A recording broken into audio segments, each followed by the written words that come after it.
Welcome to the final part of this video. Now let's add the shell sprite and a variable score to it so that we can keep track of our score.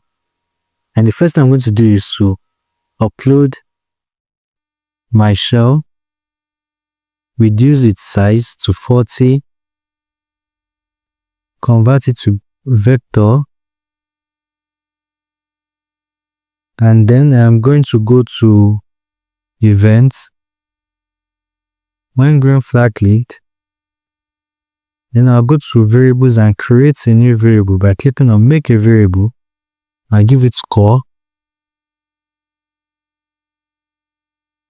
and then I'll pick set my variable, not my variable, score to 0.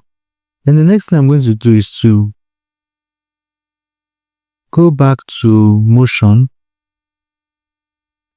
But before then, I'm going to drag this to the edge of my screen, just like this. Now I'm going to go to in motion, I'm going to pick go to XY. Then I'll go back to control and pick forever. And once I've picked forever, I'll go back to motion to pick change X by, because we want the movement to be from left to right, we're going to change it by -5. Now once I do that, now whenever the free sprite reaches the leftmost parts of the stage area, we want it to return to the rightmost part. That is, when it reaches this left, we want it to go back to this side. And to do that, we're going to pick if then. Yes, this if then. And then I'll go to operator and pick the one that says empty value less than 50. Then I'm going to drag it inside here. Now, we're then going to drag this shell to the edge.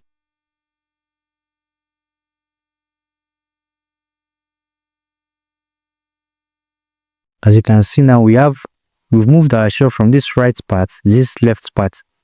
And you can see that the X value has changed. So I'm going to copy this number and paste it inside here. Now once I have done that, I'm going to go back to motion and pick X position. Now if I hover over it, you can see it says -235. And that is what I want, because that is where our current shell is. I'll put it inside. Now that it is there, then I'm going to duplicate this, go to X.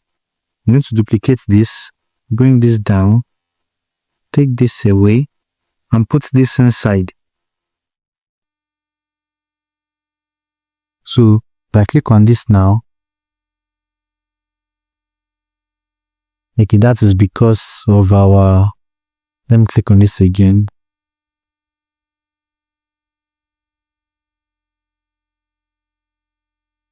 So do you see, and click on this again.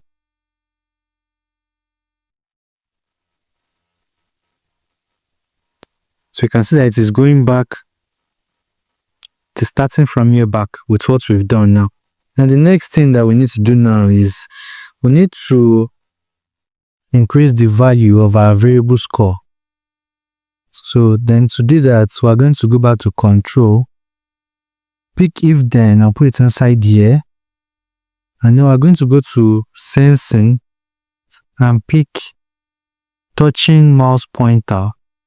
And then we're going to change it to touching crab. Then I'm going to go to variables and pick change score by, change my variable by 1 and change my variable value to score, and then go back to the default position. So I'm going to now duplicate this again. So complete it. So what I've done now is that for every time this guy touches this guy, it increases the score variable by 1. As you can see, it is increasing it. So let me stop that. Then the last thing I will do is just add sound so that we can know that it has touched the shell. So I'll go to sound tab pick a sound. Let me see. Let me see effects.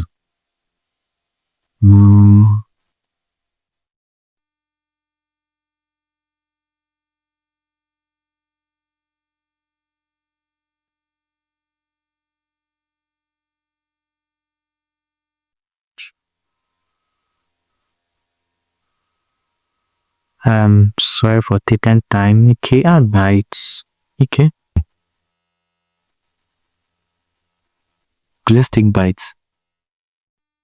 So the next thing I'll just do is to go through the sound tab block, sound block, and pick start sound and put it inside here. Then change it. Okay, it's already in bytes. So if I take on this guy now,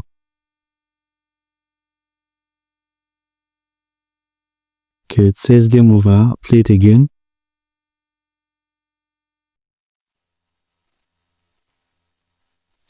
You can see now our, okay, I did not wait for it to move a bit before okay, so let me take this up.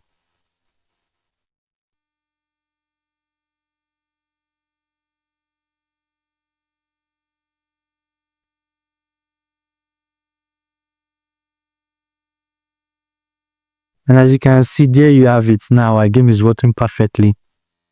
So we've been able to add the backdrop, change the backdrop, duplicate the backdrop, add platform, add spike, add our main character, add our shell, give it sound, and even make it work by adding variables and increasing the value.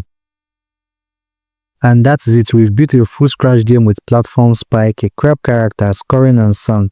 Don't forget to like and subscribe if you enjoyed this tutorial, and I will see you in the next. Bye.